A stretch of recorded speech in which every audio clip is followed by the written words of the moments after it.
On the day of the historic healthcare summit here in Washington, I'm sending this message to 60,000 of our closest friends across the country to urge you to do two things today.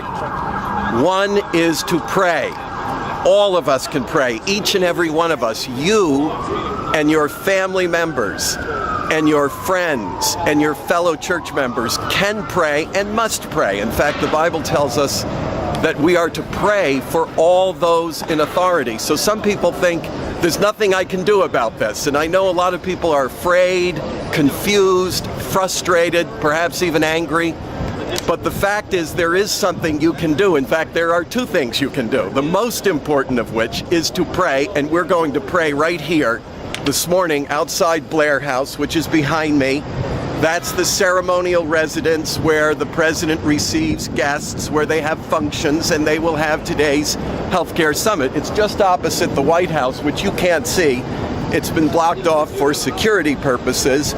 We're right here along Pennsylvania Avenue, where the White House is situated, and right across the street is the Blair House, where the summit is taking place. And we're going to pray for every member of Congress, for all the officials, of course, for the president, vice president, who are presiding over the meeting. So we're going to pray for them by name in a minute, and I'm going to invite you to pray with me and hopefully send this video on so that we get people all over the country praying for this historic summit. Now, it doesn't matter what side of the issue you're on. It doesn't matter how nuanced your opinion. And I know we have people with all different opinions that support our ministry, so it doesn't matter. What matters is that what comes of this is a benefit for the American people, and that it's done well and done good. And by good, I mean done morally and ethically, with a concern for every American citizen. And let me tell you right now, the proposal that is on the table, both from the president and from the Congress, does not protect the most vulnerable human beings. That is the preborn, the elderly, our mothers and fathers, grandmas and grandpas, great-grandparents are not protected.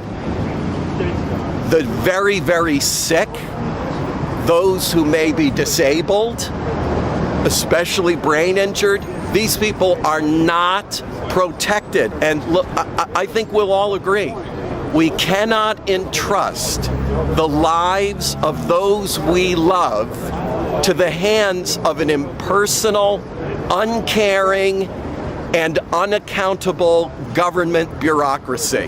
The history on that is real bad. Look it up yourself. So our founders doubted the executive branch because they knew human beings become corrupt when they are given power. It's just a given. Power leads to corruption, unbridled power. So this is really, really important.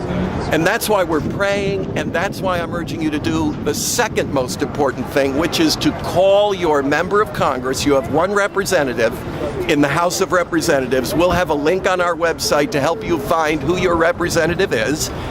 And you have two United States senators. You need to call the three of them. You need to call your member of Congress today, and you need to call your two senators. All you have to do is do a search, put in your state, and then put in U.S. senators, and the names of your two senators will come up with their contact information. If you can, call their local offices. It kind of rings a louder bell when it rings at the local office, and tell them you're a constituent. That's the word. Or you can just say you're a voter. And you want to leave an important message about healthcare reform. Doesn't matter how impatient they are. Doesn't matter how rude they are. They're trained to shoo you away. Don't worry about that. Just say, I'm calling about healthcare reform. Please take my comments. Make sure they do. Distill them down to about 2 minutes. You got to do it about 2 minutes. All right, enough said. And let's get on to the most important thing that we can do today. To set up our prayer time, I'm going to read Psalm 31, or at least a portion of it. In thee, O Lord, do I put my trust. Let me never be ashamed. Deliver me in thy righteousness. Bow down thine ear to me. Deliver me speedily. Be thou my strong rock, for an house of defense to save me. For thou art my rock and my fortress. Therefore, for thy name's sake, lead me and guide me. Pull me out of the net that they have laid for me. For thou art my strength. I know a lot of people are afraid. Don't be afraid. Put your confidence in God. And secondarily, in our democratic process, call your representative and two senators from your